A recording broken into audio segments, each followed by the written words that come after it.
Hello, welcome back. My name is Freya. I'm a knitter living in Glasgow with my wife Karina and my two cats Kiska and Nanook.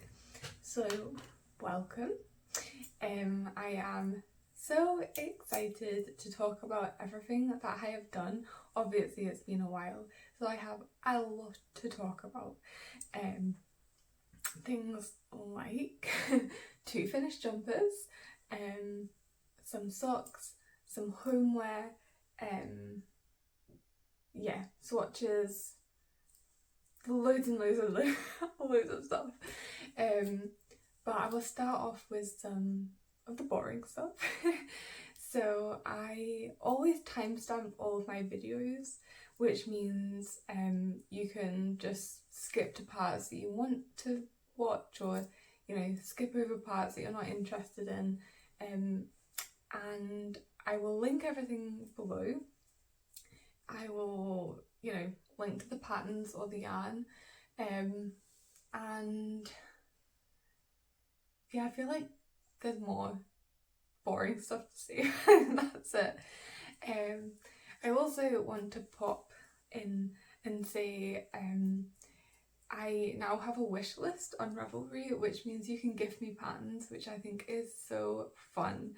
I think it's like such a fun way to support podcasters.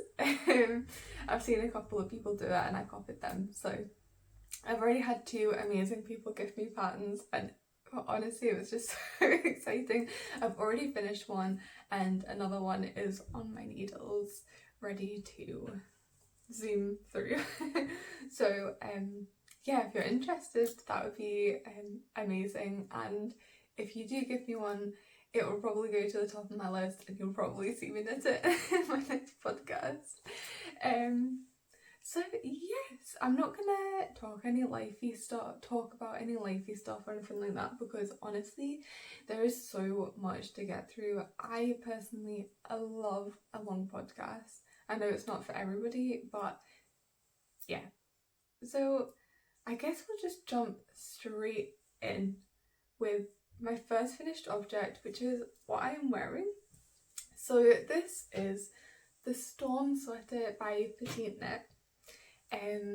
I've seen a couple of people make this. I finished this a long time ago. However, I'm yet to wear it, and I'll talk about why. It's nothing to do with anything, it's more me. So first of all, I'll give you a little close up. I'm filming again on the back camera of my phone. I've got a mirror in front of me to kind of see what my phone is seeing. However, I do need glasses and I'm not wearing my glasses. So yeah, that's an issue. But hopefully you'll be able to see it. Oh, I'm sitting so close to the camera. But you kind of get the gist of it. Kind of. It actually really annoys me when you can't really see jumpers that podcasters are showing, and I'm becoming that person.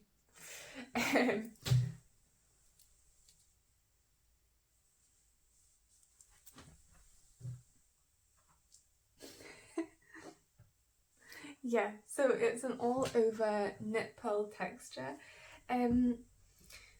Now, how did I get on to make this? I think because I really wanted an all over texture jumper. I knit the Ingrid by Petite Knit last year, which I loved doing. However, I don't wear it because of the fabric, the end fabric that I got, which is quite stiff, and I don't like stiff fabrics. It's not really for me. It's also a little bit less oversized than I would like, and a little itchy. I made it in 2 strands of the British woolly knit cotton. I don't know if you can hear Nanook, but he wants in, but he's not coming in because he will be very disruptive. So yeah, let's talk about the yarn that I made this out of, because it's very different to that. So this is Drops Daisy. I want to do a little yarn review on Drops Daisy because obviously it's a new yarn, everyone's excited about it. or was excited about it. And both of my finished jumpers are made out of drops daisy, so take from that what you will. I really like this yarn. So obviously I've not worn this one, but the jumper sat behind me is my second jumper that I finished, and I've worn that every day since I made it. So I have got a review on how it wears. So this yarn is meant to be a dupe for Double Sunday by Satin and Scan. I've used that yarn once, which I held double with a mohair that somebody very, very kindly gifted me. That is like probably my favourite ever knit that I've knitted, because it's just so special, so soft, and it's a champagne cardigan by Petite Knit.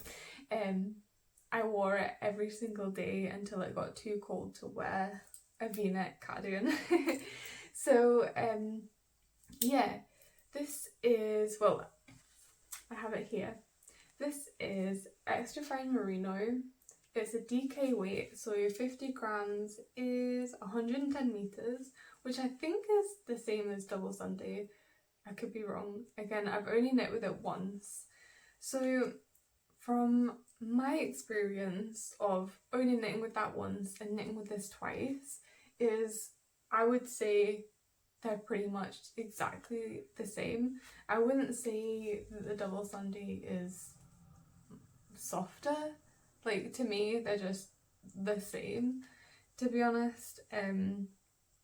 Yeah, like, it's really exciting. It's really exciting to, like, I always see designers and other people knit jumpers out of like Double Sunday and a mohair, or you know, and it's just not in my price range to make a jumper out of that. So it's really, or I've really enjoyed making jumpers out of like pretty much the same yarn, because it's the same composition, the same feel, the same kind of a twist as those people, and I can see why it's a popular combination and a popular yarn, because it's just so nice to knit with. It's very bouncy, very, you know, stretchy. I knit this like straight after knitting with Drops Bell, I think, which is like a cotton viscose kind of a blend, which has no stretch at all.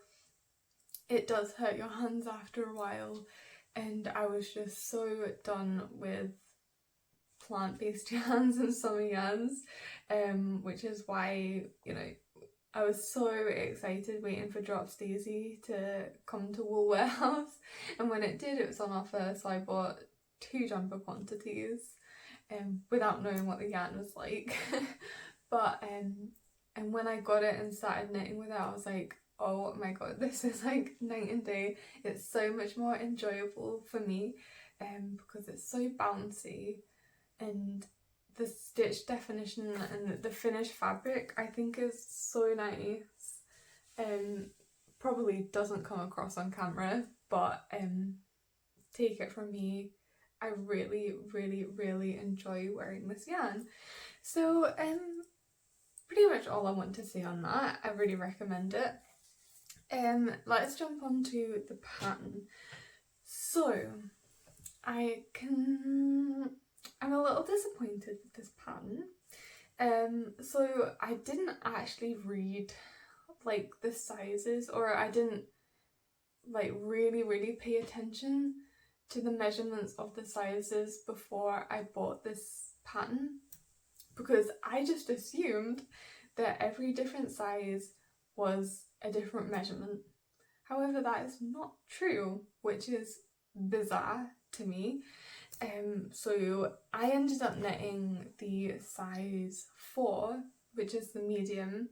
I think she started doing extra small, so I think that would have been a size 3.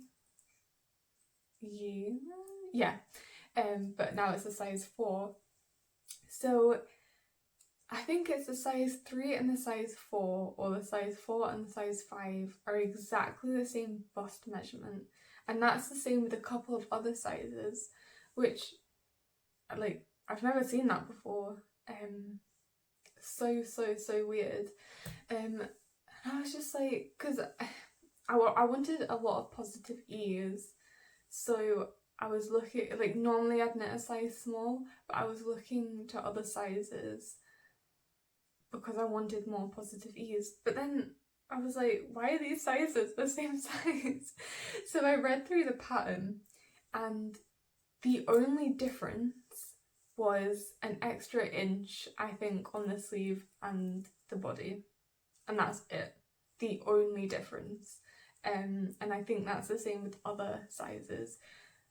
There's, I don't know how many sizes altogether, but for all of the sizes, there's only 2 different size sleeves. Like, 2 different, like, circumference size sleeves. Why am I getting a thing popping up? 1 second. Dismiss. Okay. Yeah, 2 different size sleeve circumferences for the whole pattern, which is bizarre to me, especially coming from such a big designer. Like, she has so many people around her that are like tech editing or helping writing the pattern, that I'm just like, what? You know, like, obviously, like, this is like a texture pattern, so there are, like, you know, stitch repeats, like, you know what I mean. I don't know how to explain it any other way, but, like, so all the stitch counts for, like, the body and the arms sort of have to line up with, you know, the multiples of the stitch patterns, right? But, like, obviously that makes it harder to grade, but it doesn't make it impossible, right? Like, is that just me? So yeah, that confused me. I made a Ravelry, like, project page. I've not put finished object pictures on it yet because I've not got any, which is one of the reasons why I've not worn this. And somebody else commented saying that she knit the, like, the kids version, and she had exactly the same issue, that, like, a couple of sizes were the same size. The only difference was, like, maybe an extra inch on the sleeve or an extra inch on the body, which is so strange to me.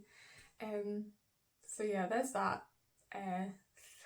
Anyway, so, okay, so for the whole jumper, so I placed the order initially for just the sweater quantity for this.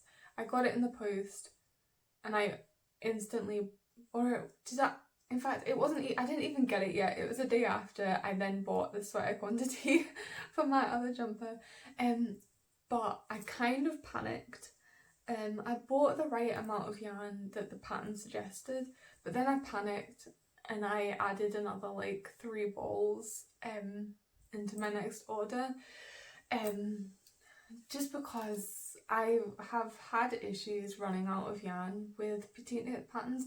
I've heard a couple of people say that, oh, she's really generous with how much yarn she says to buy, and I've not found that, so I don't know why. But anyway, so I added more balls, and in the end, I weigh every ball before I use it because I find it really helpful to have an accurate, like, grammage and meterage of how much, you know, I use per jumper, because it just makes it easier. I love knitting multiples of the same pattern, so it makes it easier for me to look back and see how much I actually used to make the jumper, which means I can then buy a more accurate amount of yarn for my next version. So I was weighing every ball of yarn, and on average each ball is about 55 or 54 grams, which is obviously, you know, it's meant to be 50 grams, so that's like a 10%? Yeah, 10% more than, you know, is, you know, what you're paying for. So, you know, this calls for, I think, 12 balls, and I ended up using just under 12 balls. However, going off the grammage, I would have gone into 13 balls, if you know what I mean. So I ended up using 630 grams, but because each ball had 5 grams extra, it meant I didn't actually dip into a 13th ball. However, going off the grammage, I would have done if each ball was 50 grams.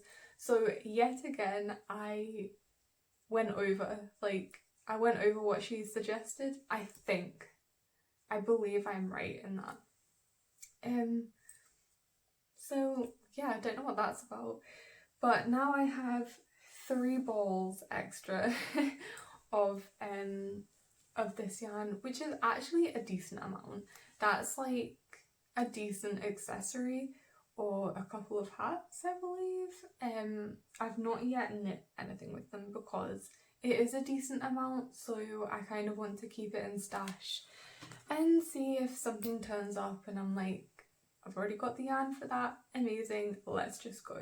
It's also a good colour to, oh, I've not even said what the colour is, but it's also a good neutral colour to hold like maybe a different coloured mohair with or whatever, and it would still look intentional. So this is the colour 2, which is Marzipan, I believe, and online on the website it looks a lot lighter than what it is in real life. So to me, when I look at myself in the camera, or even when I look at it, you know, it looks like a very light beige. Online, like on the website, it looks like an off-white. Like, it doesn't look like a beige per se, it just looks like an off-white. And it's, you know, darker in real life. I also bought another skein because I'm making the Excavation blanket and I'm kind of running out of yarn because I'm right about to start decreasing and the rows are massive, so it uses up a lot of yarn and I'm starting to only have very small bits of yarn that can't do a whole row. So I bought another skein and that was a green one. And online it kind of looks like, you know, that sort of very fashionable and trendy at the moment green that's kind of, you know, it's kind of everywhere, it's very saturated. However, when I got it, it's more of like a primary green or like a grass green, like a artificial astroturf green. So if I'd have bought a whole jumper quantity in that, I would have been a little disappointed. I'm only using it in a blanket, so I'm not bothered, but I would say be careful choosing colours because they do look different in real life. So yeah, so modifications that I made, trying to think. I pretty much followed the pattern exactly. However, I did make a mistake actually, now I'm thinking about it. Because I'm used I'm used to following size, like the 3rd size of petite knit, I think. Yeah. Anyway, I'm used to following a certain size, so I didn't even question myself, and I was just following the stitch count for that, which turned out to be incorrect, and I was knitting the wrong size on the back. Luckily the stitch counts were the same. I read the right instructions for the stitch count cast on, but not the right instructions for like the short rows and the length of a certain section. So it's one of these sections. Is it this one? I knit it shorter and I only realised when I'd knit the whole back portion and one of the side, the front side, where I was like, that doesn't add up, that doesn't look the same, and that's when I realised, and I thought, I am not ripping everything back just to add like 2 or 3 or 4 more rows. I'm not bothered. My hair we'll cover it. Plus, this is going to be an inside jumper. I've had a couple I've had a couple of people say just like I feel like yeah, not calling me out, but sort of being like, yeah, about having like inside and outside jumpers and clothes. Like, I am like I'm very much I have inside clothes and outside clothes. I don't know if that's normal or not. I don't know if that's like the majority of people have that, but I cannot have outside clothes and sit on the sofa. Anyway, tangent. Yeah, so this is going to be inside jumper, and I can't remember where I was going with that. Yeah. So another modification that I made was on the sleeves. So, right. So, obviously there's decreases down the sleeves, right? And the way that it's written into the chart, the way it's written into the chart is, you can see there are these like pearl rows in between. I feel like I'm blown out a little bit there. There's like these pearl rows in between the textured bit, and all the decreases are done just before those rows and just after. So you're decreasing 4 stitches in the space of like 4 rows. I did that for the first one here. I knit a bit on and I was just like, I do not like that. It was such like a, like a abrupt decrease of 4 stitches, which is a lot, especially like obviously in a bigger gauge. And I was like, no. So I ripped it back and I ended up spacing out the decreases evenly just down the sleeve and down the textured bit. So you can see in this one, I think that the pattern doesn't add up because I was decreasing throughout. Whereas if I was to decrease how the pattern writes it, like that wouldn't happen. Like you can see here, there's obviously a bigger chunk of knit and then I decrease, and do you know what I mean? Like, so all of it would have looked like that, but I just couldn't handle like the do you know what I mean? It would look bizarre. It probably would have blocked out all right, but yeah, I decided to change that. So there's that. I think honestly that's everything. I'm looking at my notes and yeah, I think that's everything. So I love it. Oh yeah, the reason why I've not worn it, I've not taken finished project pictures. I think I might just take a picture of myself in like my joggers and this in the mirror and just call it a day so I can start wearing it. But another reason why is because I finished this as it was getting really cold, and in the house I like to wear a turtleneck, like a big, roll neck or whatever you want to call it. So if I wear just this or like a crew neck or whatever, my neck gets so cold and I just get really cold. So I'm waiting I'm waiting to knit like a neck warmer kind of a thing, like are they called like a bib or like a dicky? I honestly don't know the right term for it. So I'm waiting to knit one of those. I'm going to knit it on the knitting machine because obviously apparently I'm never going to get around to hand knitting one, and I've not gotten around to knitting that either. So yeah, I'm waiting to motivate myself to knit that so I can wear this. But apart from that, I'm really excited to wear this. It's so soft, it's so squishy, it's so bouncy in everything, and yeah. So I'll jump straight on it to my next jumper because it's a very similar vibe. Shall I put it on? Maybe. So this is my next jumper. So I asked in my last podcast, and thank you for your suggestions, by the way. I did look at them, I've also added them to my wish list because I liked it.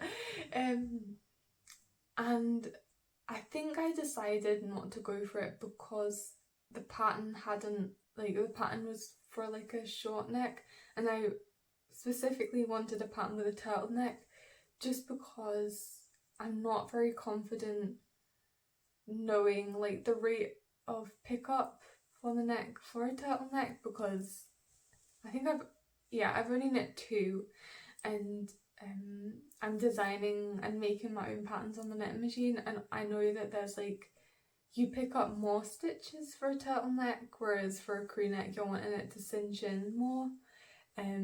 So anyway, I wasn't confident modifying a pattern that was a crew neck into a turtleneck. I don't know why, I just felt anxious about doing that. So in the end, I decided to make a heavily modified chestnut sweater by Petite Knit. Again, Petite Knit. So this is the final garment. I will slowly try and show you. So it's the neck, it's a drop shoulder, super oversized. So the chestnut, like the original pattern, has a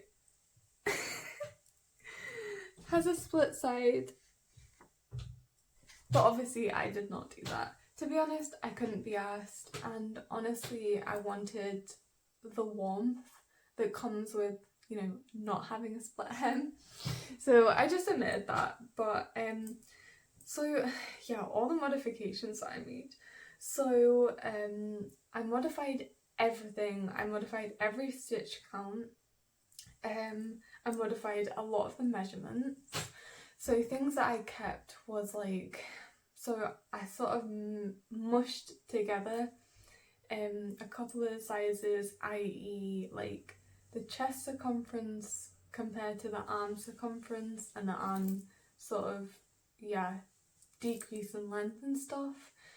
So this isn't what I did, but I kind of, let's say I knit the size 3 measurement for the bust and the size 2 measurement for the arm, you know, stuff like that.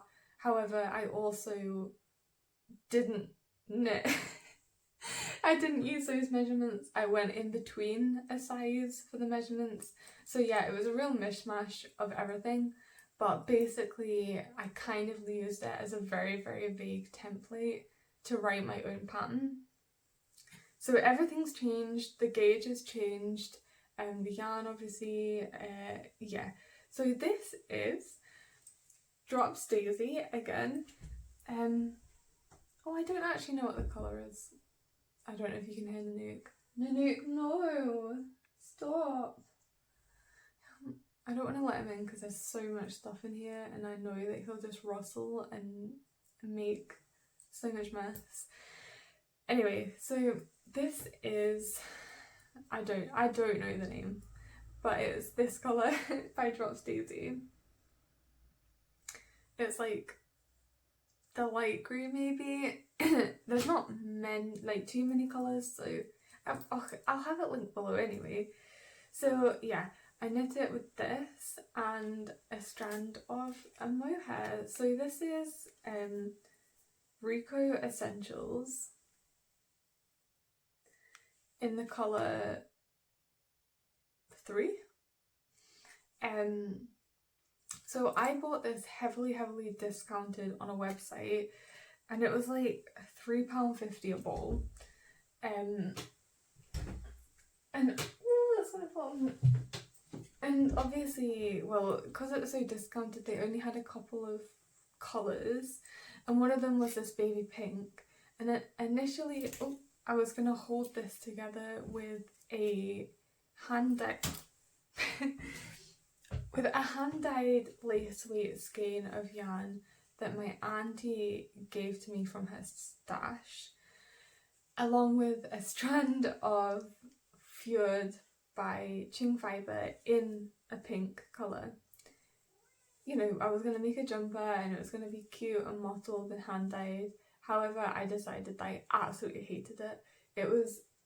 I've got it up there and it's just not me. I like pink, but it was just not me. So now I have a sweater quantity, well, I had a sweater quantity of this, a sweater quantity of the chain fibre fjord, and a sweater quantity of that hand-dyed yarn. I have only managed to knit a jumper out of this. I don't know what I'm going to knit out of the others. Anyway, so obviously, you know, I tried knitting a jumper, you know, in this colour, this sort of baby pink with like, you know, darker speckles, and I hated it. So I was thinking, what colour can I buy to knit this with? And I thought grey, because I have already knitted a cardigan out of basically the same colour combination. It was a cottage cardigan by Jacqueline Cieslak. It was like a pink mohair, it was a little bit less pink than this, right enough, and a woolly knit British 4-ply colour in pretty much exactly this colour as well. And I love how that turned out, because they sort of melted into each other and you can't really tell that it's a pink mohair unless you're really up close to it or in certain lights. So it's kind of like, you know, it creates an interesting colour, but you can it's kind of like a secret that you only really know if you're like up close or you're really like looking out for it.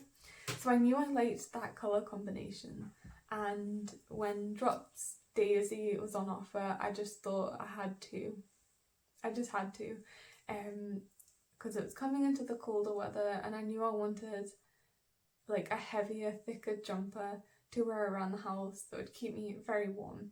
So it turned out perfectly.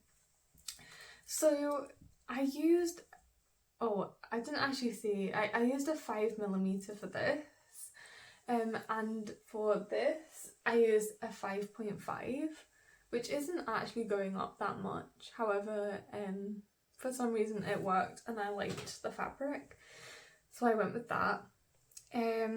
Let's see. In the end, I got an 18 stitch by 27.5 rows gauge. I used 588 grams of daisy and 133 grams of mohair. Again, the daisy was on average like 54-55 grams. So I ended up having leftovers of that as well, but I made something with that I'll show you later. Yeah, so okay, let me talk about how this wears, because I've worn this every day since I finished it. No exaggeration. I just love it so much. I've not even blocked it yet, actually. I've steam blocked it, but I finished it and I was like, it doesn't even need a proper steam, and I want to wear it because it's so cold. I was wearing my like original chestnut jumper, which was made out of one strand of Drops Flora and one strand of Drops Kid Silk, which is obviously a thinner fabric because it's a fingering weight and a mohair. So obviously it gives a lot of warmth, but this one gives a lot of warmth, a lot more. So I instantly just steamed it, dried it a little bit, and then put it on. And I've not taken it off since. So yeah, let's talk about how it's worn. So I have taken off some of the pills. However, I wanted to keep some of the pills on so I could show it in the podcast. So I'm not really that bothered about pilling. However, it does make the jumper look dirty, and you know, it's not the nicest. But yes, I will show you. So I don't know if you can see that. This is the arm, and this is how much it's pilled. Can you see that? I'm not sure. It's pilled a decent amount. It's not like crazy, but it has pilled. I will say that my champagne cardigan, which is actual like Sandnes Garn Double Sunday with a mohair, has pilled so much. Like I have pulled pills out of that for so long and it's just not stopped. So honestly, I was 100% expecting pilling from this, It's not put me off. It's a soft yarn, so it's just expected anyway. So yeah, it has pilled. So if that does annoy you, then maybe this isn't the yarn for you. It doesn't annoy me, so it's not put me off, but it's just something to note. What else? I don't feel, obviously I've not blocked this yarn. Well, actually that's a lie, I have blocked this yarn, but it's an accessory, not like a jumper or anything. But it's, so I don't know if it like really stretches out or whatever, but from wearing it, it's not stretched out that much yet. So yeah, I'm really excited about this. I really, really, really love it. Whenever that yarn goes on sale, I will be buying it. It's such a nice yarn to knit with. It's bouncy, it's squishy. Every time like I would try it on periodically, like I like to knit, I like to start, so this is a drop shoulder, so I like to do the back, the front, join around and knit a little bit, then do the neck, then do the sleeves, and then finish the body. And after like each part, I would just say to Karina, squish me, and I would get her to hug me because it just felt so squishy on, and I wanted her to feel how squishy it was. So it's really squishy, really nice to wear. I love it. It keeps me so warm. Sometimes too warm if we have the heating on. But yes, I love it so much. And I would recommend the yarn if you're into that kind of stuff. So yeah, let's go on to one that I finished a long time ago, which is this. So this is, I believe, the Marie Clutch by Petite Knit. I basically copied it and sort of made up my own pattern. So I had bought the honey clutch, which I've made twice, which I love, and I wanted another big one because I've been using that one for you know, I have it next to me on my couch, and I've got like my tape measure, like what I keep my needles in it, scissors, rulers, pencils, that kind of stuff. However, it was quite small, and I kept on adding more and more and more to like my little essentials next to me, and it was annoying me that I couldn't fit everything in and I couldn't close it or whatever, so I wanted to knit a bigger one. However, the honey clutch is like a brioche and it takes forever, and I've knit that so many times. Like I've knit 2 clutches, and I've also modified the pattern to make like a pouch, and I've knit 2 or 3 of those. So I've done a lot of, you know, that brioche, and I was just not up for spending ages knitting this. So I knew that she did another pattern similar, and I looked to buy it, and I looked at the stitch, and I just thought, I know how to replicate that. I've got the honey clutch pattern. The only part that's going to be different is the, you know, the stitch pattern. So I did a swatch to kind of, you know, see if I could replicate it, and it looked similar, and I got it right like the first time. It's just a knit, purl and slip texture, so yeah, quite easy to figure out.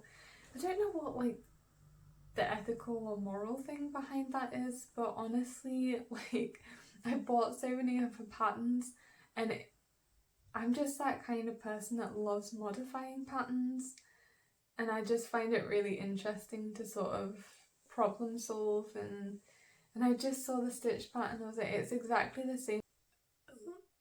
That just cut me off. Yeah. So as I was saying, it's exactly the same construction pattern, whatever, but a different, you know, stitch pattern. So anyway, I made it up, and yeah. So I made the lining. Such a nice lining. I got like a brassy zipper.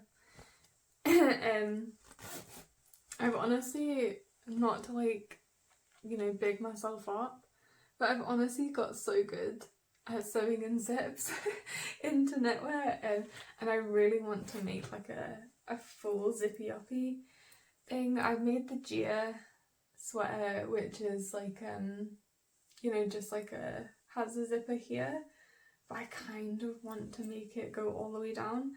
Anyway, so yeah, just a quick, oh, the yarn I used was actually Sandowscan Sunday and a Drops Mohair, both in like a cobalt-y blue colour.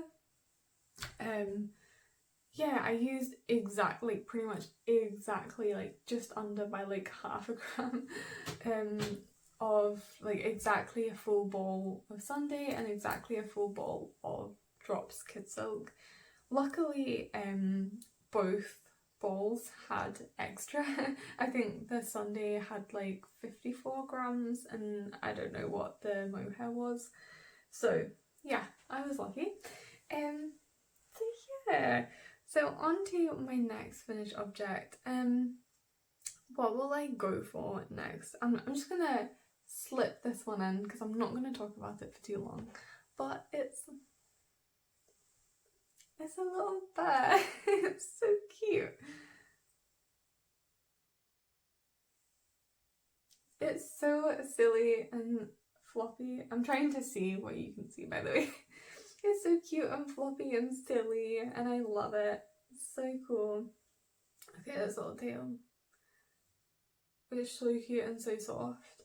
So this is actually a pattern that I found and bought at the Scottish Yarn Festival, or Scottish Festival of Yarn.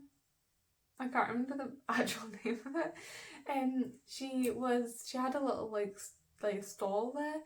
I'd never heard of her before. This is the Small Teddy Bear by Timrava Zuzana. Probably not saying that right at all. But she had like a little stall and she had like a tiny little like bookcases situation with loads of little animals on it. And me and Karina did like a full like go around of all the stalls before I decided what I wanted to get. And we both sat down on like a sofa and we were just talking, and Karina was like, what's the one thing that, you know, you saw and you're like, that's, you know, that's my favourite, or what's the one like most memorable thing that you saw? And both of us said this little teddy bear. So all of her I have to hold it like this, otherwise the head flops. But all of her teddy bears were like, or animals were like multicoloured and all of that.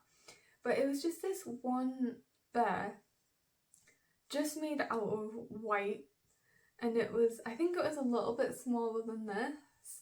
I think she used a bit of a thinner yarn and smaller needles, and it was just the most adorable thing ever. She was selling them far too cheap in my opinion, but I asked her, I was like, do you have the pattern of these? And she's like, yeah, and it was just printed out paper patterns below, like hidden away below all the animals. And now honestly I was so excited. So I bought the pattern for this little teddy bear, and then you know, I bought everything else, and we were just sat, and I was just like, I need to see if she does other patterns of all her other animals, and she did.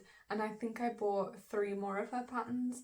They were only like £2 maybe, and I was just like, I have to. So anyway,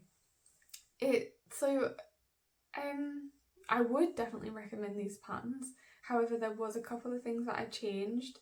So I think the biggest one was the decrease rate at the back. So I did follow the pattern and it ended up being, you know, quite a pointy end. So I ripped back and did more rapid decreases there, which I think looks pretty good. I think, honestly, it's been so long.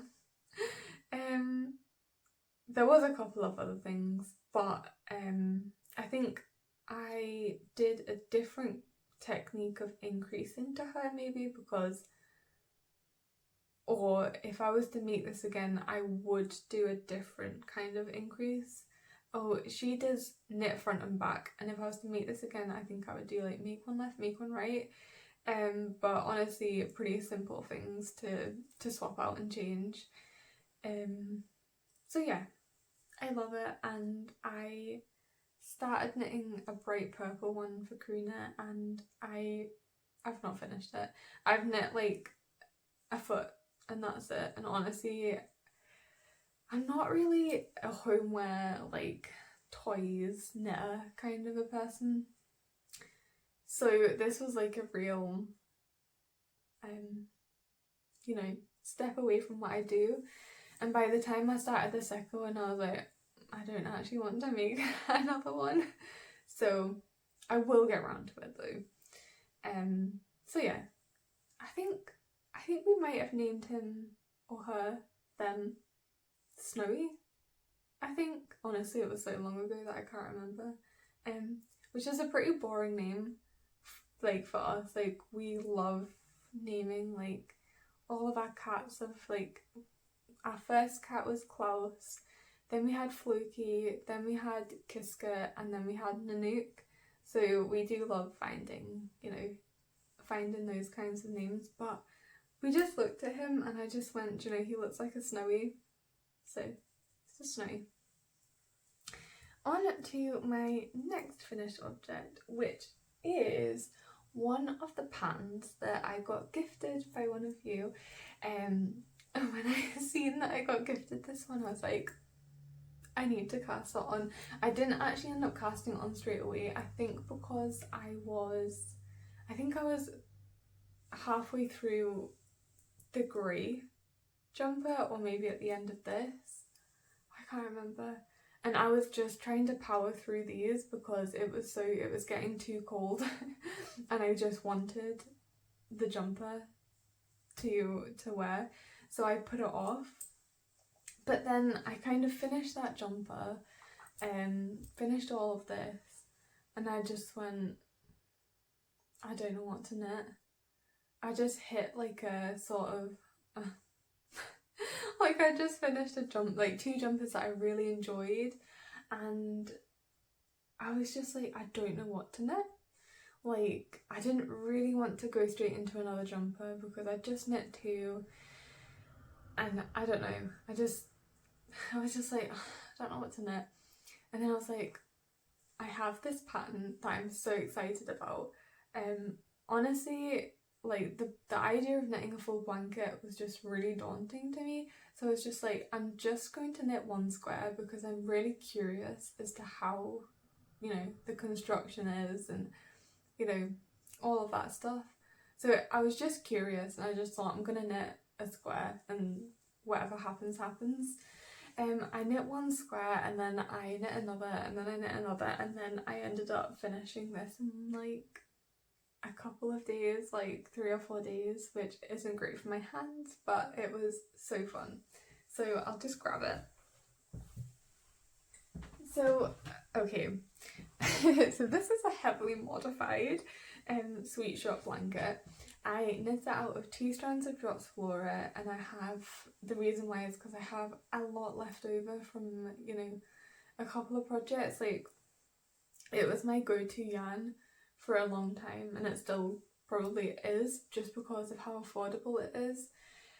So yeah, I have a lot left over of certain colours, and they all ended up being quite neutrally colours. So it is a scrappy kind of a blanket. Well, through, yeah. So before I show you, yeah, it's modified. So oh, I don't know, I'm just really excited about this.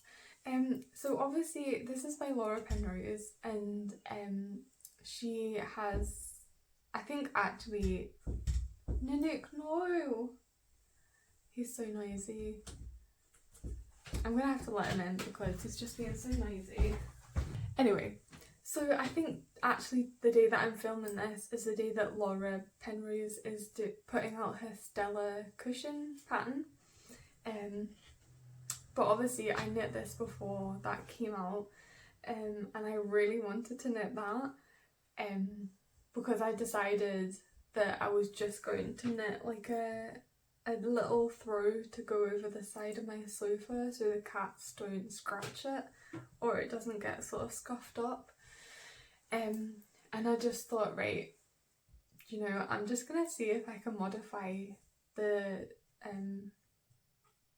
blanket pattern to look like the Stella cushion pattern. And no, oh, do you want to come and see me?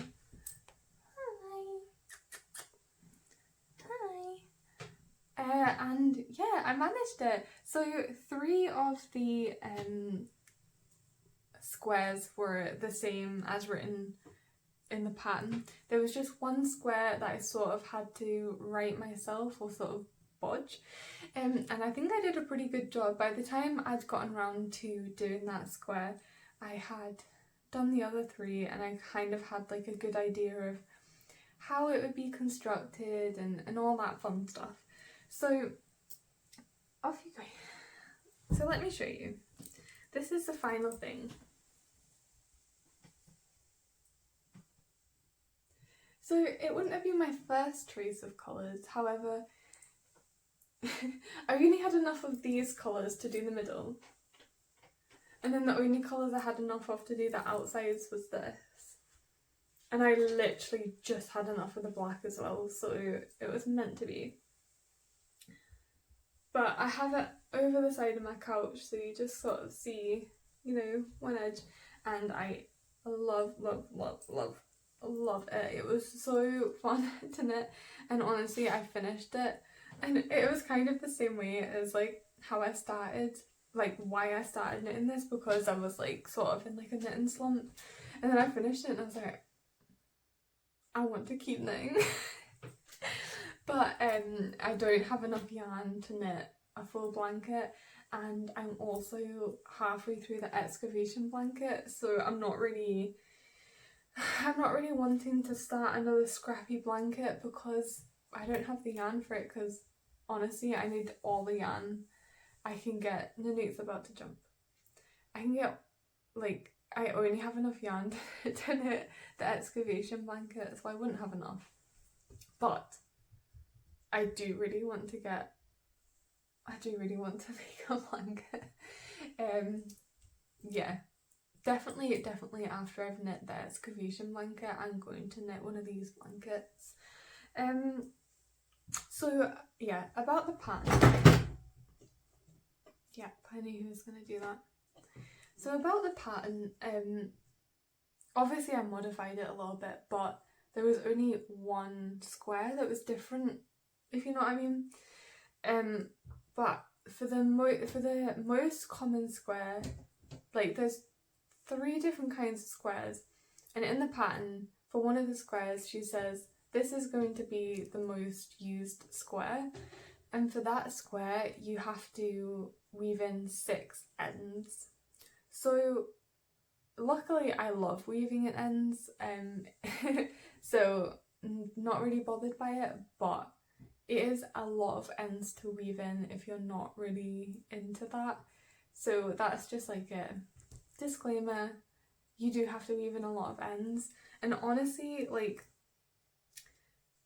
if anybody is familiar with the weave and Steven technique, like you sort of weave it in as you knit it. I tried that for the first square. Nanook, I'm really sorry about this, but Nanook, no. No. So I tried that for the first square, and honestly, like, I wouldn't recommend it. She recommends, oh my gosh, look! Oh, I'm sorry. Very disruptive cat. So she does recommend weaving in ends as you go. I don't know if that's what she meant by it, was to do the weave and steven, or if she just meant after each like square weaving your ends. But so obviously, like, you knit one square, then you pick up the stitches and you knit another square onto it. Like, you don't sew the squares together, you knit them together as you go. And for instance, like, actually I seen how the Stella cushion was constructed just by like whip pictures, and I constructed this completely different.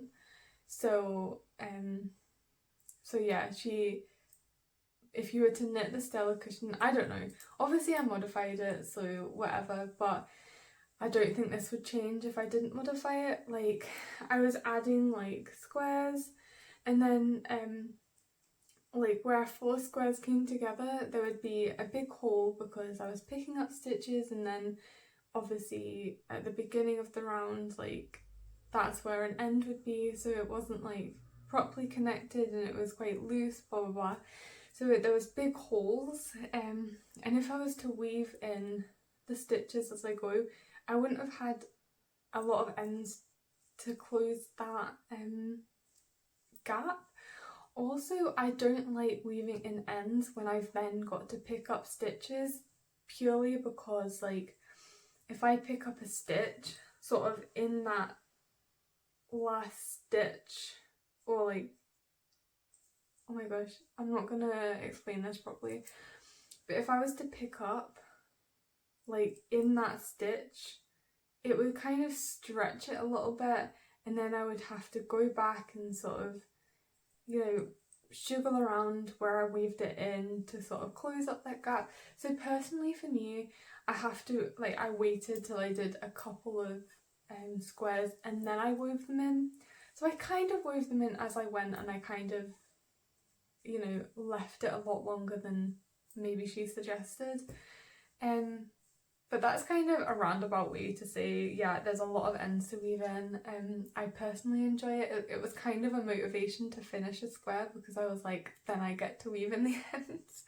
It's kind of like tidying it all away and making it, like, it's those finishes that I just love. So yeah, obviously I did modify it, but I would recommend this pattern.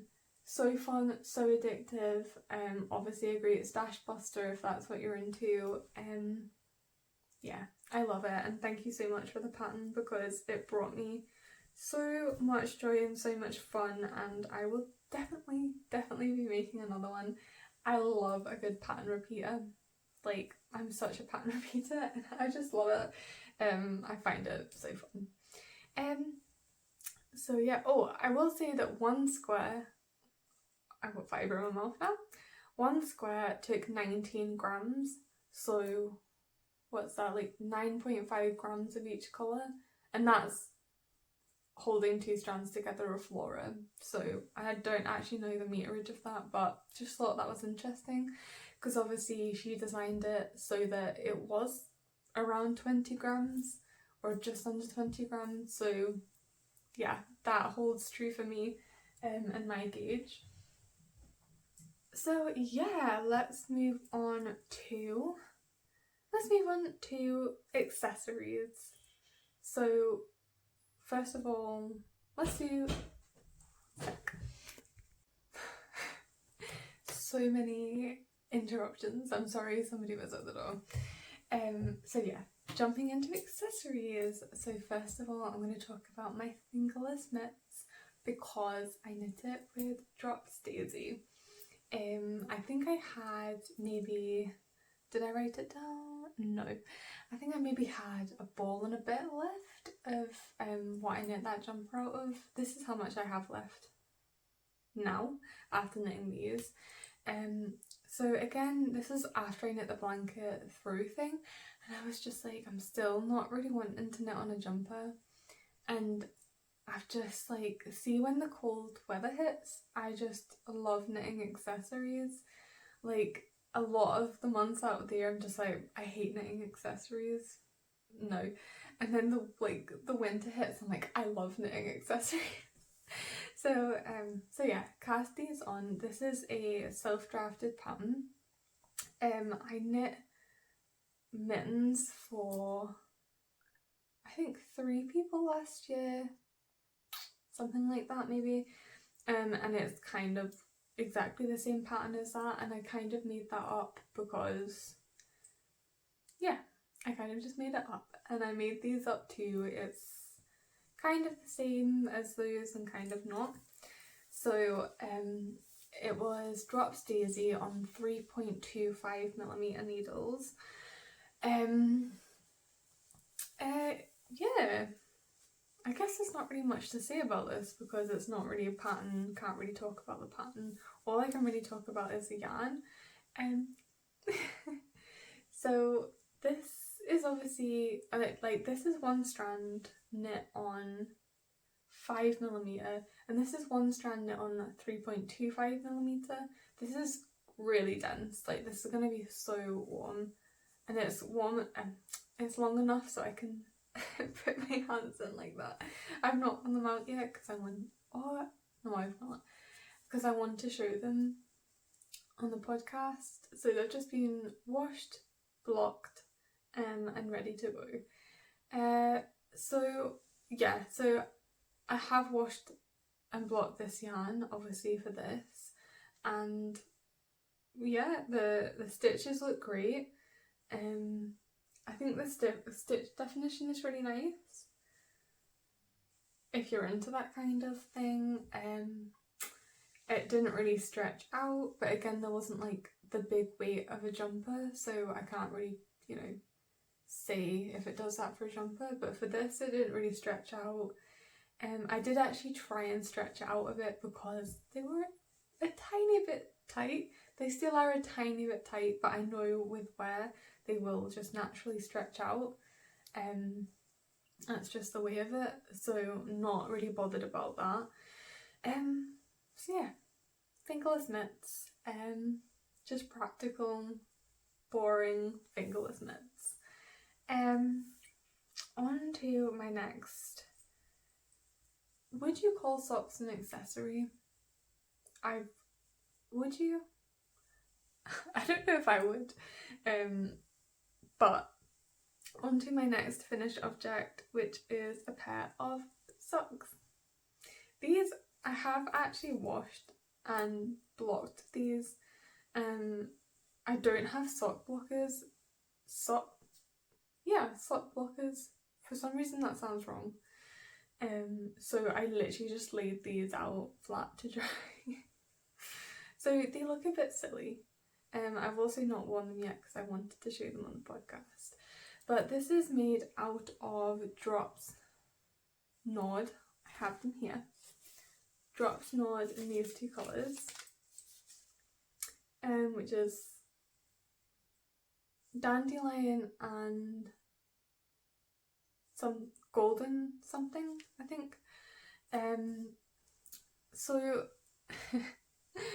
I really wanted yellow socks, and I thought it would be like a fun tonal thing to sort of have a darker colour here and then knit the sock in the lighter colour, but honestly it's just ended up looking like Easter, like a Easter like chick, which isn't the vibe I was going for, but it's fine. Like I wish I'd just knit it in this colour, but I didn't.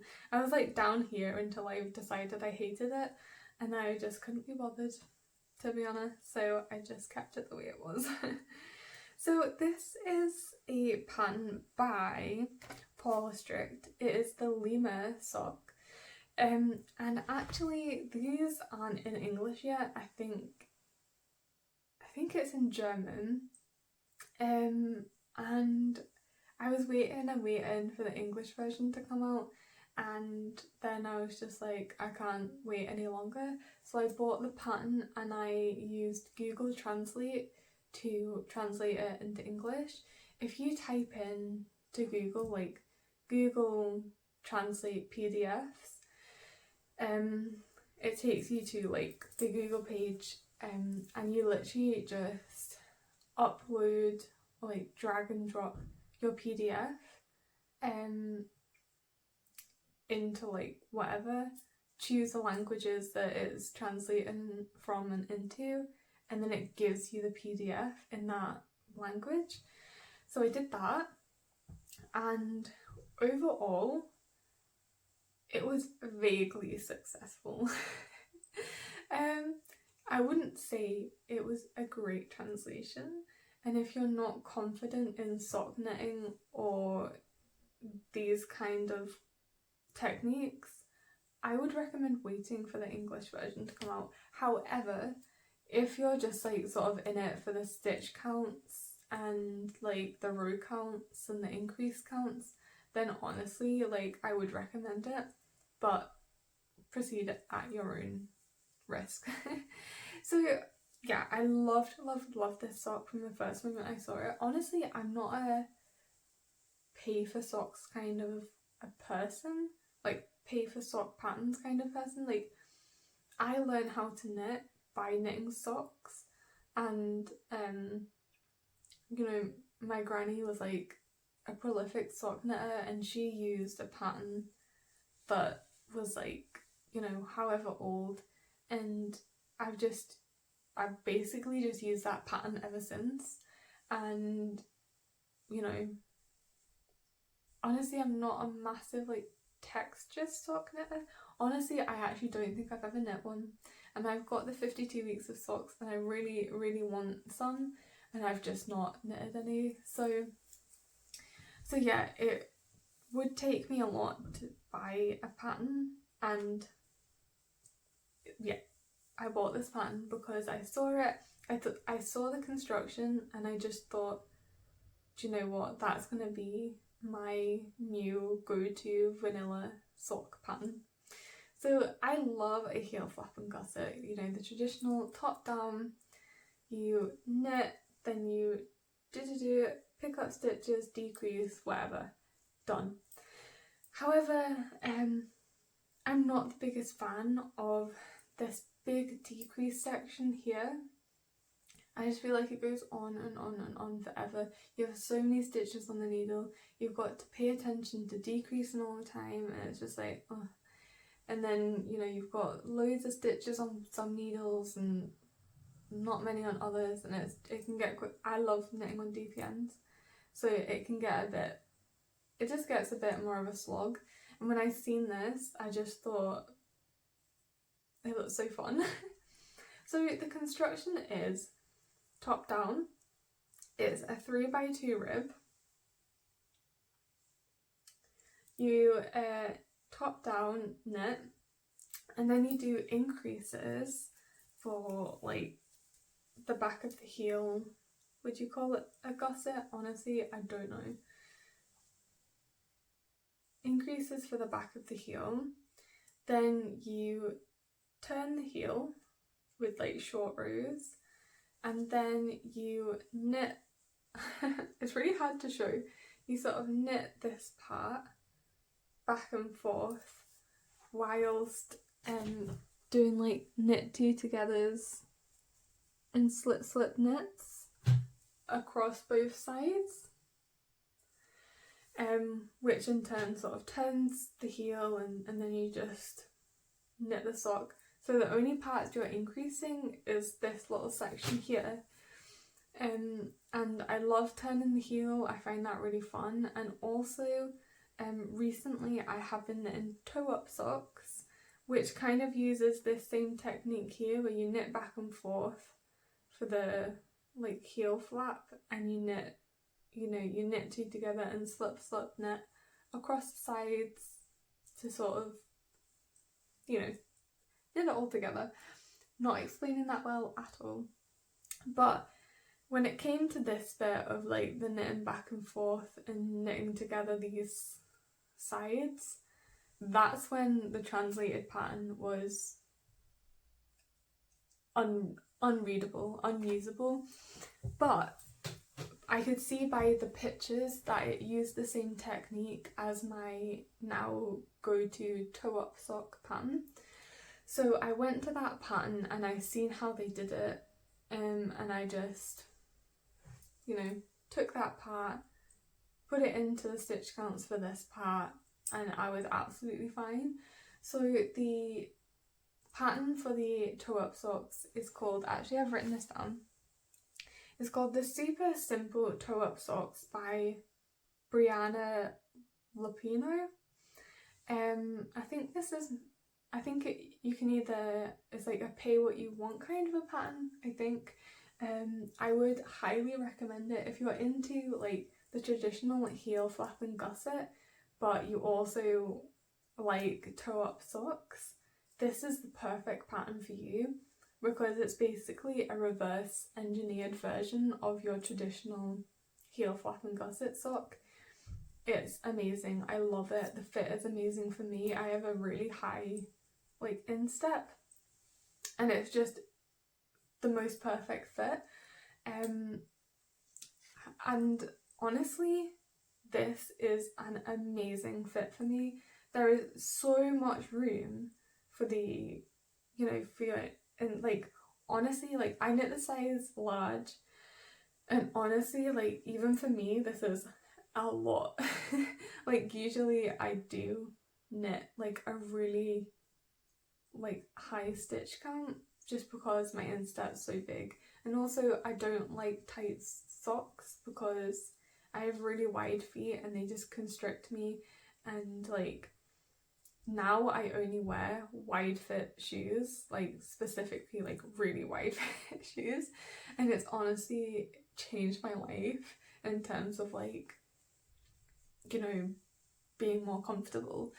And I've since realised that also, you know, wearing constrictive socks gives the same kind of a, you know, constriction. Is that a word? Anyway, so I knit the size large, like stitch count, and honestly, like there's so much room. I could have gone down to a medium, which is amazing because usually there's not enough room. But for this, there is. So if you have a high instep and you want to try a different construction, go for it. I love it.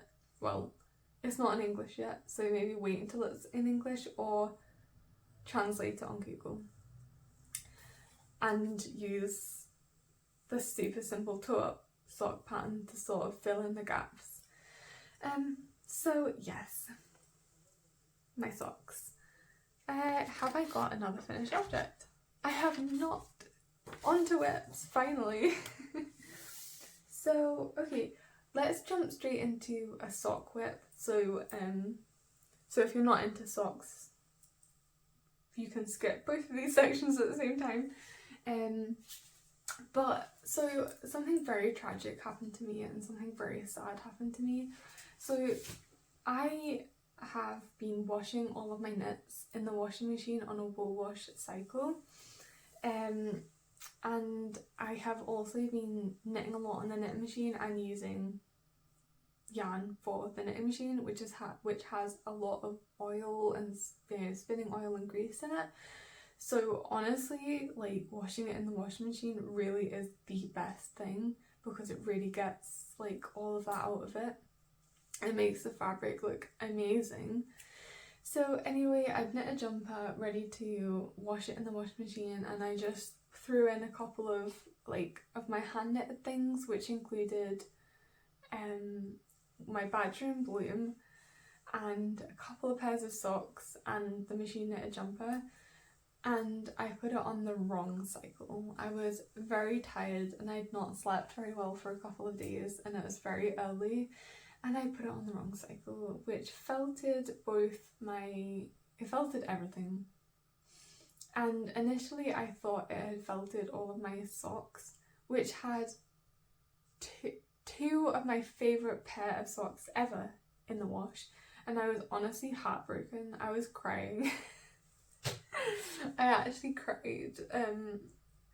I actually more cried over my machine knitted jumper, weirdly enough, and my socks, because one of the pairs was a pair that I hand spun the yarn for, and it's just my favourite pair of socks. Anyway, I was heartbroken. They looked felted. I washed them and have worn them, and honestly, I think they're the same size. Like, I don't think they've been felted at all. Nanook, no! No! But at the time I thought they had been felted. So then I got really upset, and then I thought, right, this is, you know, a sign to knit more socks, because a lot of my socks are too small. I've decided that they are too small. So I have slowly been trying to replace them with larger socks. However, I've just not felt like knitting socks in so long. But I have also always wanted to try no nylon socks, and also non-superwash socks as well. So to make myself feel better, I went on a hunt for non-superwash, no nylon socks, and I found a website. I think it's called Yarn and Knitting, or like YAK, like yak. It's like, I think it's a small UK shop. Anyway, they were selling Mondim and, well, let me just show you. So yeah, they were selling Mondim. I kept the label because I see so many YouTubers knit with this, and I've always wanted to knit with it, and I think the label is beautiful, so I kept it because I think it's special. Do you know that, like, where you, like, sometimes I really fall into trends, and I fall into like really being influenced, and I've been so influenced by YouTubers for this yarn. Anyway, so I found that yarn on that website and another one, and it was vaguely reasonably priced. Obviously it's a lot more expensive than, let's say, like Drops Nord, but I thought I had ruined my favourite pair of hand-spun hand-knit socks, and I was just feeling really sorry for myself, and yeah. Well, actually also Karina was saying she had felt the urge to buy me yarn, and I said, well, I want sock yarn because I'm sad about my socks, and I showed her the website, I showed her the two yarns that I wanted, and I told her to pick the colours. So it felt like she was buying me yarn, but really I was just asking for yarn that I wanted. So I did actually choose the colour of this one though, right enough. So this is how far I've gotten. So it's this colour, which is, let's see. Oh, I don't know what colour it is. I have ripped the label so I can't see it, but it's this colour, and for this I am using, funnily enough, the Super Simple Toe Up socks. Now this looks massive, I am very well aware of that, however it is on purpose.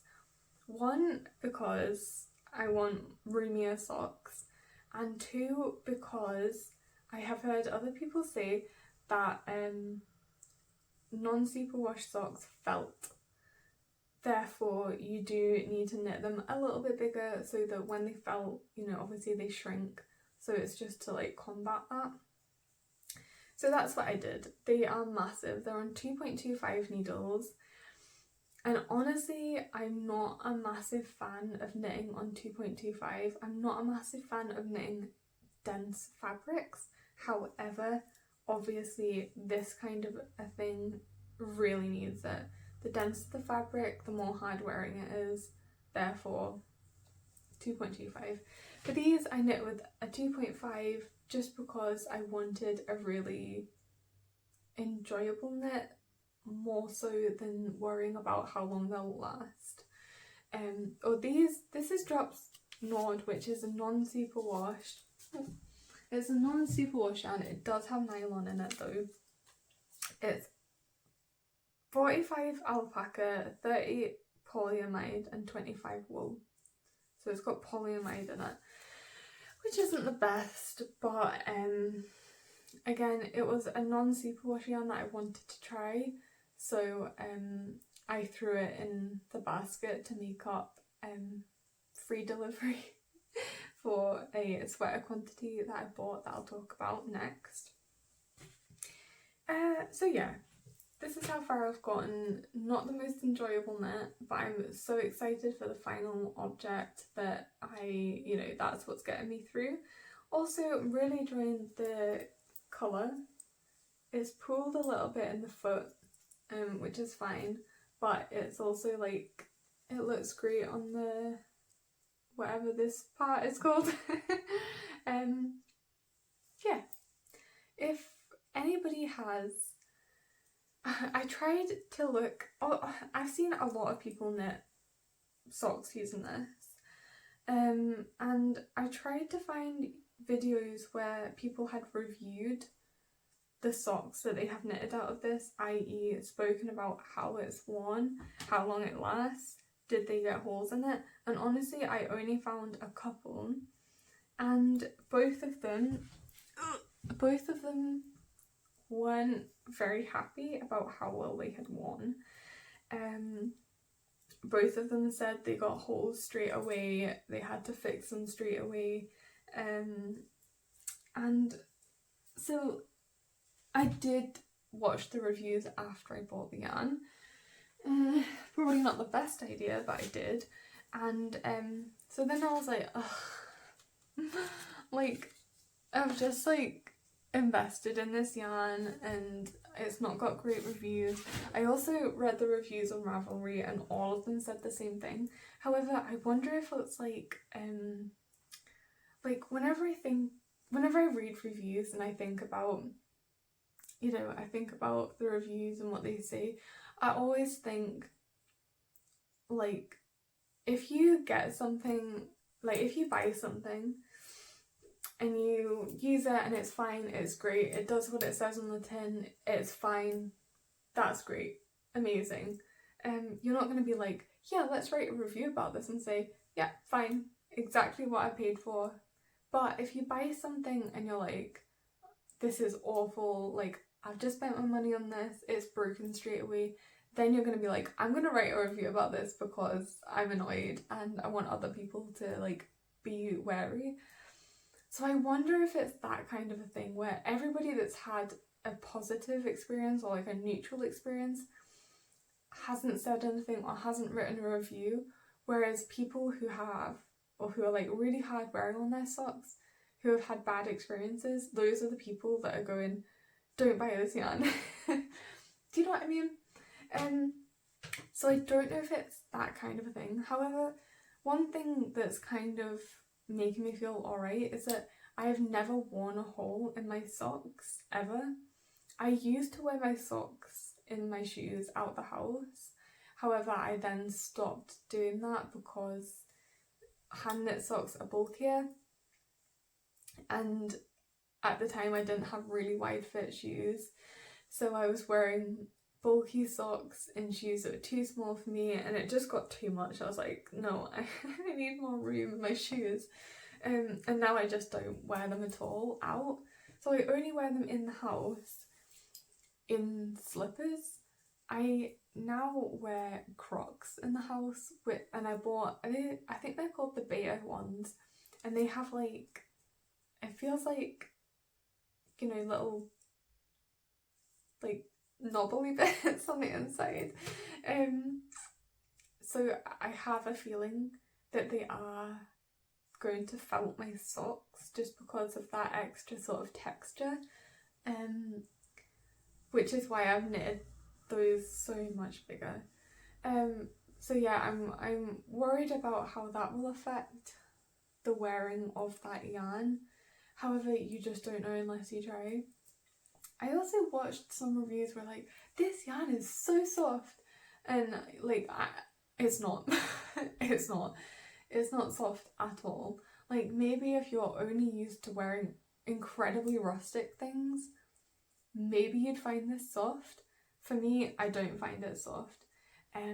It feels really grippy. When I'm knitting, it grips to everything, not just like my wool jumper that I'm wearing, but even like my joggers or like the sofa throw. Like, it just grips to everything. It's like, you know that sticky weed that you can just throw at people and it sticks to them? It's like that. It feels like that.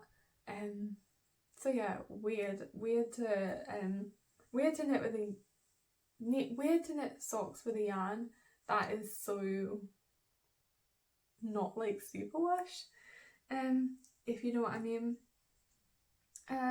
So yeah, that's my experience so far. I'm really excited to finish them, wear them and give a review, because I've not seen anybody really give a review. I see people knitting with it, I've not seen them review it. So yes. Okay, let's move on to my porcelain sweater. This is one of the patterns that somebody very kindly gifted me. And I've wanted to knit this pattern ever since it came out, before it came out even. However, I've just not gotten around to it, just because other things have like taken my fancy, or I've not been in the mood for colour work. But I got gifted it, I got excited about it, I swatched, I bought the yarn. So I'm going to show you the swatches first, because there's a journey with choosing the yarn for this. So the first yarn that I swatched with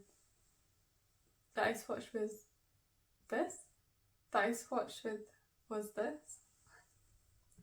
Obviously these weren't the colours that I was going to choose, but this was just the colours of the yarn that I had. So this is JC Rennie lamb's wool super soft, but on the cone. So I wound off some yarn from the cone, I washed it and then knit with it, held double. Oh yeah, not what I meant to do.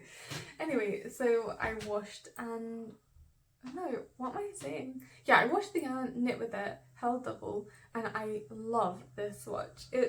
I just love this yarn. It's so soft, it's flowy, it's bouncy, the stitches melt together, it's amazing.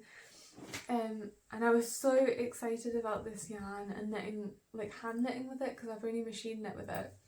And then I sat down and I thought about actually having to buy this yarn, and I just thought that's going to be so expensive, because I have to buy the actual cones. I can't just buy like the specific amount, and it would have been expensive to buy, like it would have been more expensive to buy the balled up hand knit version of this yarn, if you know what I mean. So I was just like, I just can't do that right now. And Drops is having a yarn sale, and I just went on that and I picked out this yarn instead, which is it Drops Lima? I'm not sure. I think it is. I've got it here. Yes, Drops Lima. And I'd heard somebody talk about this yarn, and they said it was their favourite yarn.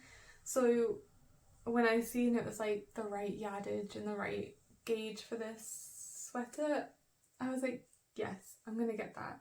So this was like actually really affordable. I think it was less than £25 for a whole sweater quantity, which is much more doable for me.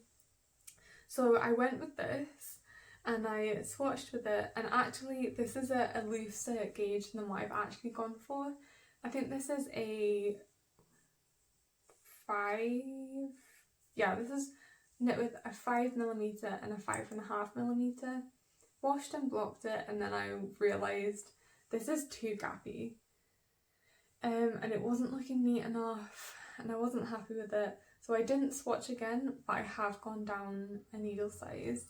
So I'm now knitting with a 4.5 and then a 5 for the colour work, and I have not gotten far, but I will show you how far I have gone, which is only a little bit of the back bit, literally a little bit of the back bit. I don't know if you can see. So this is how it's going. It's rolled up. No, Nanook, you can't come in. No, you've been very destructive. So I did put a pause on this because I really was feeling the pressure to finish gift knits, because I have another jumper to finish and lots of accessories to finish. So I was just getting really anxious about it, so I decided to just stop knitting on my stuff and start knitting gift knits. However, I'm not that. I am so sorry for all these start and stopping things. It's so annoying. I hate doing that. But my phone just died. Amazing. And now the sun has kind of gone down. So yeah, great. So I was just about to say the fact that I'm not so happy with how this yarn is knitting up in colour work. I've not used this yarn before, so I didn't realise just how much the stitches don't really meld together. Like the stitch definition is quite, you know, high in terms of like these stitches melt together so nicely. It's just such a nice fabric, whereas these stitches kind of look like they're just sitting next to each other and they're not like becoming friends. However, I do know that this is knitting back and forth, so my gauge isn't the like most uniform. So honestly, I think I just need to get through the front and back top part where it's the only knit flat sections, and then I will be a lot happier and I can just go in the round, and hopefully that'll fix some of my, you know, niggles about the colour work. I like my colour combination. I originally wanted a different colour combination, however I was putting off buying yarn because it stresses me out spending money, and then when I went to go and buy it, it was out of stock. So I decided, what's the word? I settled on these colours, which is, I think this is Deep Taupe 5610, and I think this is Pistachio Ice Cream, and I just thought together like this kind of brown would sort of kind of dim down like the greeny in this and sort of make it look like a cream, but with that added interest of it being a green. And I do think that has worked. It also looks like one of those sweets where it's like mint with chocolate inside, or is it mint with lime? Yeah, no, lime with chocolate limes, which I hate, but I think the colour combination works. So I'm happy with the colours. It's not really something that I would instinctively go for, but I'm really happy with it purely because I wanted to get something that wasn't like that. So yeah, I've started it. I've not really got that far, but I am excited about it. I just want to get past the back and forth colour work because that's what's giving me anxiety, I think. So yeah, thank you for gifting me that pattern. And I'm so excited to have the finished object. So excited.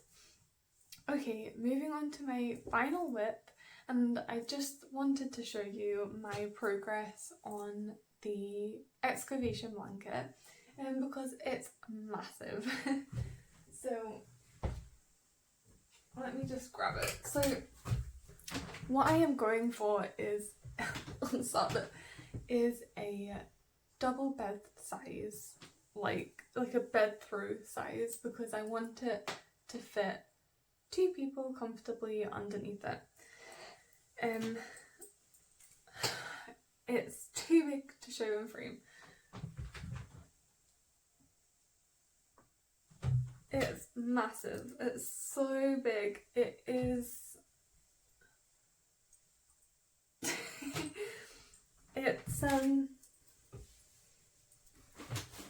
massive. I'm still increasing. I think I'm at 180 centimeters and I want to be at 190 because that's how long a double bed is. However, I think I would settle with 185 especially because I know that I could stretch this out a little bit in blocking.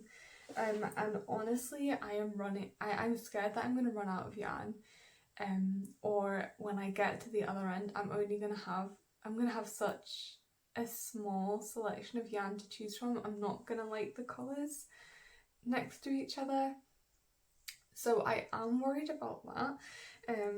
But I do want this to be really big. I checked back to see when I started this and it was in June, I think, and I can't believe I've been knitting on this for so long. I've gone many months without, and then a couple of weeks doing it, and then months without, and you know, which is exactly what I wanted from this project.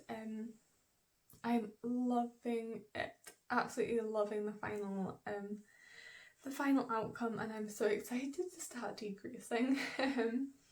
So yeah, just a little update. It's massive, but I want it to be really massive, although I'm probably going to start decreasing in maybe about 5 rows or 5 colours. So there's that. And so that's my final whip, apart from a Christmas present jumper. But I'm not going to share that. And so I want to jump onto acquisitions.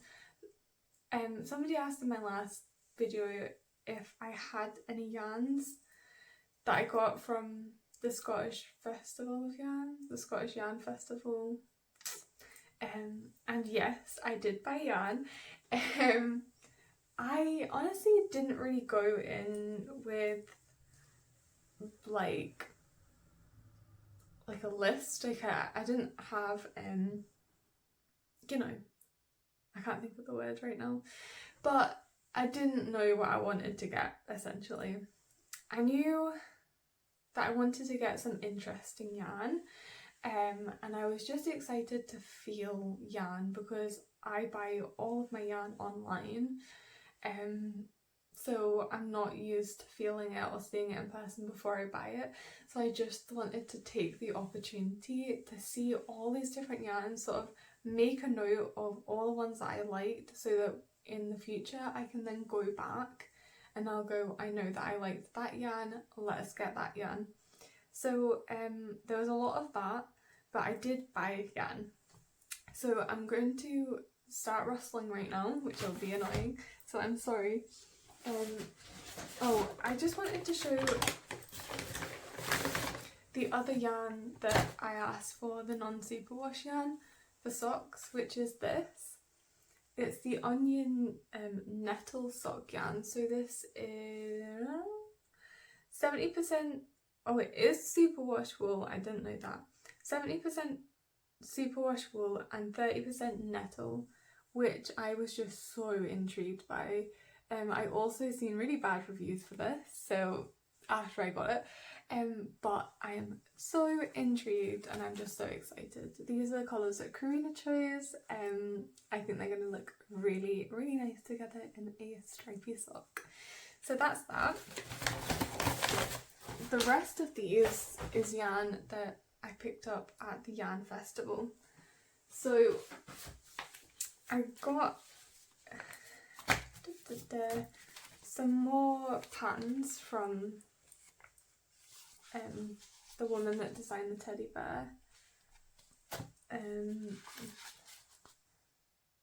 I will get around to knitting them one day. She does have these on Ravelry, so you can also buy them online. I also bought from her, sorry, I'm just gonna put these on the table, so excuse the crinkling for a second. Okay. I also bought from her some of this, which is 70% baby alpaca, 20% silk and 10% cashmere, dyed with plants, flowers and some insect. 25 grams, which is 300 meters. What's yeah. And this is super thin, obviously, like a proper lace weight. However, I wanted to get this. It's so soft, and they were affordable, really affordable. And I wanted to get this to hold 4 strands together to make a little teddy bear or something. Because I just thought that was nice. Like, obviously it's yarn that she's used to make the things with, I think. So I just fell in love with that teddy bear and I wanted to make something very, very similar. So I got this. This is the Zakam. I didn't even say what that bear was made out of. It's Zakami undyed yarn. This is the alpaca, silk and cashmere base, and it's very delicate. I should not have wound 100 grams into one ball, but I didn't weigh it before, but I weighed it after I knit the bear, and I think I still have like just under 100 grams. So I still have like a full skein of this, which I think I'm gonna, in fact I don't actually know what I'm gonna use this for, but it's so luxurious. Because it's undyed, it was a lot more affordable. So I bought the bear pattern and I knew I'd seen this as well, and I just thought I want to buy this to make the bear, because that has made it so special, because I bought everything at the yarn festival and it's a special yarn, special bear. Yeah, so that's that. And then I bought the Border Mill Alpaca Rose, which is 50% alpaca and 50% rose fibre. 50 grams is 175 meters, so I would say that's like a fingering weight, sport weight. And it is so soft. It's so soft. Oh my gosh. So I've seen a lot of people talk about this, and I've not been able to buy it. I think you can buy it online, but it's expensive, you know, for shipping and all that stuff. So when I seen it, I wanted to buy it because, well, I could feel it. It's so soft. It's such an interesting composition and I love this colour. They had so many colours and I was going back and forth over a couple with Karina, and I landed on this colour because I just thought I've not got anything out like using this colour really. I can see on there that it's quite saturated. It's less saturated in real life. It's more like a denim-y colour. Because I want to make mittens out of this.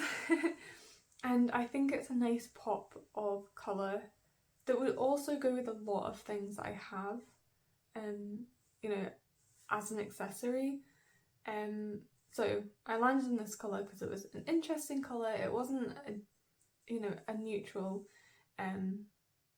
Yeah, really excited about that. I would have already noted this if I hadn't, like, if I didn't want to save it and show it all nice and neat. So I'm really excited for that. Then I bought another Zakami yarn.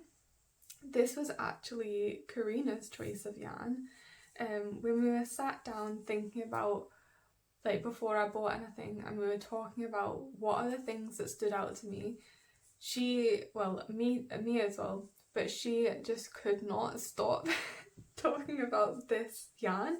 She just said it's the most beautiful yarn that she'd ever seen and she loves it and she couldn't stop thinking about it, and I loved it too. So I was planning what I was gonna buy, and I said I'm gonna make that. I'm gonna buy that. And then afterwards I was like, so what do you want me to make you using this yarn? And she's like, what?